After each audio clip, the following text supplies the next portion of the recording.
Famille, le RHDP veut convoquer Kone Katina, le porte-parole du PPACI, devant la justice parce que pour eux, Kone Katina est allé faire 48 heures au Burkina Faso et qu'il allait soutenir un faiseur de coup d'État.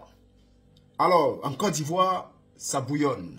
Et le jeune frère Steve Biko, je ne savais pas que le mec il était aussi éloquent. Chef frère, il a pilonné le RHDP. Il n'a pas beaucoup parlé, hein. Il n'a parlé que quelques minutes. Il a tout démonté. Les complots qu'ils veulent mettre en place pour essayer de mettre la pression au porte-parole du PPACI.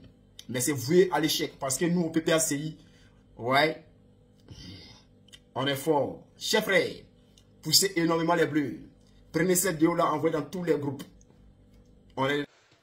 Vous savez, M. Ali, les mots trahissent souvent les opinions, en fait. J'écoutais tout à l'heure M. Yacouba, et lorsqu'il parle du chef de la junte gabonaise, il disait le président de la République du Gabon.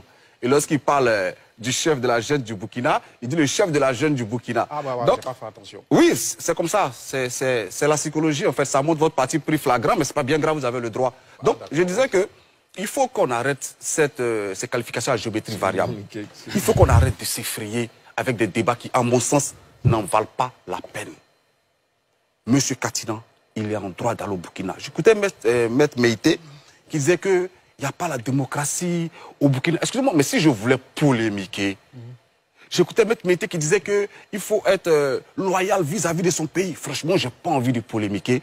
J'écoutais Maître Meïté qui disait que M. Katina apporte son soutien à des rebelles, à des terroristes. Franchement, je n'ai pas envie de polémiquer. Non, vous pouvez pas. Non, je n'ai pas envie de polémiquer parce que l'histoire de la Côte d'Ivoire, elle est récente. Vous voyez, il y a quelques années ici, il y a des partis politiques qui ont brandi des rebelles et des putschistes comme des héros. Avec en pleine une des journaux proches du parti au pouvoir actuel qui disaient bravo le sauveur ici. On a des hauts cadres de l'administration de Côte d'Ivoire et même du parti au pouvoir actuel qui disaient que la rébellion, c'est un caïman, c'est les pipis, un caïman, c'est les pipis, on a ça. On a M. Bakongo qui disait que, par exemple, que les nordistes ont raison d'être dans la rébellion. On a M. Karamoko Yairo qui disait, par exemple aussi, et que la rébellion, c'est un droit. Écoutez, donc, ce genre de déclaration-là, je pourrais vous en citer à l'appel qui émane des membres et des hauts cadres du parti au pouvoir actuel. Vous voyez? Donc, ceux qui ont encensé les rebelles, ceux qui ont justifié des rébellions, si on les cherche en Côte d'Ivoire, on sait où on peut les trouver. Vous voyez? La même chose, non, s'il vous plaît, laissez-nous terminer. Mais comme j'ai pas envie... Oui, mais vous aurez votre temps de parole. Voilà. Donc si on les cherche, on sait où on peut les trouver. Vous voyez? On sait ce qu'on nommé des rebelles à des hauts grades dans l'armée, on sait. Donc il n'est pas de notre ressort de dire qui est fréquentable, qui n'est pas fréquentable. Nous disons, M. Katina n'a pas répondu à une invitation de l'État burkinabé.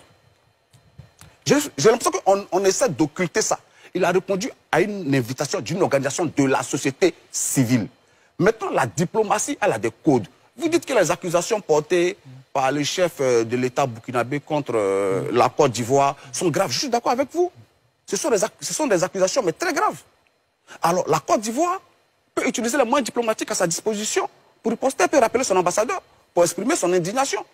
Donc, si l'État de Côte d'Ivoire lui-même ne réagit pas à ces propos, c'est que l'État estime qu'il n'y a pas matière à réagir. Donc pourquoi on voudrait faire réagir? Parce que les citoyens, en général, alignent leur attitude sur celle de l'État.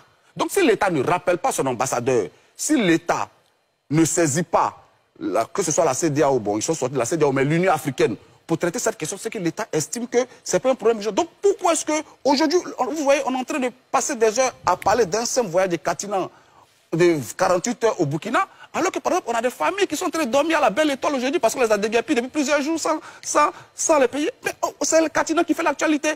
Et vous voyez, le parti au pouvoir, que ce soit le parti au pouvoir qui s'en inquiète, je peux comprendre. Mais que ce soit le gouvernement qui se prononce, qui émet des hypothèses, je disons, arrêtons de vouloir livrer M. Katina à l'avenir populaire du peuple les esprits à une éventuelle arrestation. On va vers une décrispation de la scène politique ivoirienne. Les Ivoiriens ont le droit d'aller venir partout. D'accord. Et d'exprimer des opinions, fussent-elles en contradiction avec l'opinion de ceux qui sont au pouvoir aujourd'hui en Côte d'Ivoire. Très bien. Landry?